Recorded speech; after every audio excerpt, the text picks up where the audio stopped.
গাছ লাগান, পরিবেশ বাঁচান বাংলাদেশের বহুল প্রচলিত স্লোগানগুলোর মধ্যে এটি একটি। জলবায়ু পরিবর্তন সহ নানা কারণে বিপর্যস্ত পরিবেশকে রক্ষায় বৃক্ষরোপণের কথা বলে আসলেও কুষ্টিয়ায় এই ভিন্নধর্মী উদ্যোগটি নিয়েছে গ্রিন কুষ্টিয়া, ক্লিন কুষ্টিয়া।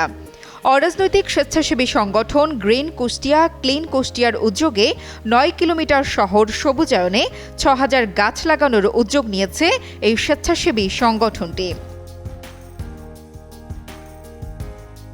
কুষ্টিয়ায় ২০২৪ সালের ২৯ নভেম্বর গ্রিন কুষ্টিয়ার এই সংগঠনটির যাত্রা শুরু হয়। এই সংগঠনটি ৩ মাস ধরে কুষ্টিয়া পরিষ্কার পরিচ্ছন্নতায় অংশ হিসাবে শহরের বিভিন্ন স্থানে পরিষ্কার করার পাশাপাশি সকল কলেজ ও মাদ্রাসা পরিষ্কারের দায়িত্ব নেয়। এর পাশাপাশি গ্রিন করার পরিকল্পনা হাতে নিয়েছে এই সংগঠনটি।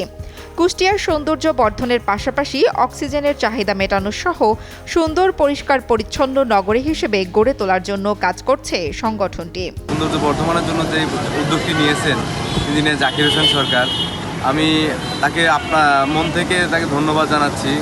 কারণ কি কুষ্টিয়া শহরটাকে সে যেভাবে রূপ দিচ্ছে, এই যে এত সুন্দর আপনারা দেখছেন, এত বড় সুন্দর সুন্দর গাছ দিয়ে বা সুন্দর প্রাকৃতিক যে সৌন্দর্য বর্ধনের চেষ্টা করতেছে, এর মাধ্যমে আমাদের কুষ্টিয়াটাকে আরও সুন্দর হবে। দিন করেছে এতদিন, কিন্তু গ্রিনের কাজ আজ থেকে শুরু। আমাদের পিসি সাহেব আসলেন, উদ্বোধন করে দিয়ে গেলেন। আমরা ভোর ৬টা থেকে এসে আমরা এই কার্যক্রম করতেছি। গ্রিন কুষ্টিয়া কার্যক্রম থেকে শুরু করে আমাদের প্রায় সাড়ে তিন মাস দীর্ঘ গ্রিনের পরিষ্কার কাজ করছে। আজকে আমরা গ্রিনের কার্যক্রম শুরু করছি। ডিসি কুষ্টিয়ার সামনে থেকে গাছ কুষ্টিয়ার সৌন্দর্য বর্ধন করবে। ১০ কিলোমিটারের মধ্যে কোথায় কোন গাছ এবং প্রতিটি সেটে কয়টি করে গাছ থাকবে, এই পরিকল্পনা ইঞ্জিনিয়ারদের। আমাদের দেশি শেওড়া গাছ, এরপরে পাম, যেহেতু এটা ডিসি কোড, পাশে এলজিডি, এর দুই পাশে ফর্মাল অনেক গাছ আছে, যার কারণে এখানে আমরা একটু ফর্মাল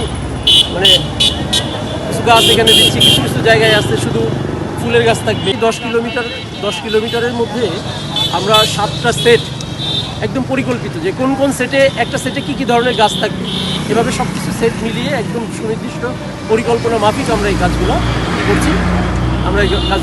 তবে ঈদের আগে ৪ থেকে ৫ কিলোমিটার রাস্তার বৃক্ষরোপণ কাজ সম্পন্ন করতে পারবেন বলে মনে করেন সংগঠনটির উপদেষ্টা। আমরা প্রায় ৬,০০০ গাছ আমরা জোগাড় করেছি বিগত ৩-৪ দিনে।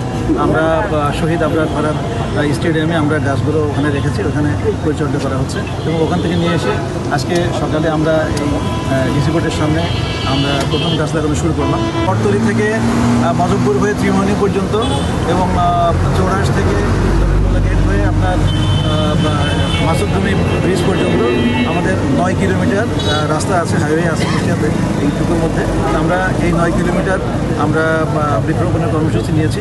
তবে ঈদের আগে আমরা আশা করি ৪ থেকে ৫ কিলোমিটার আমরা শেষ করতে পারবো ইনশাআল্লাহ। ক্লিন কুষ্টিয়া, গ্রিন কুষ্টিয়ার মতো কয়েকটি সংগঠন এমন ভিন্নধর্মী উদ্যোগ নিলে বদলে যাবে শহরটির গোটা চিত্র।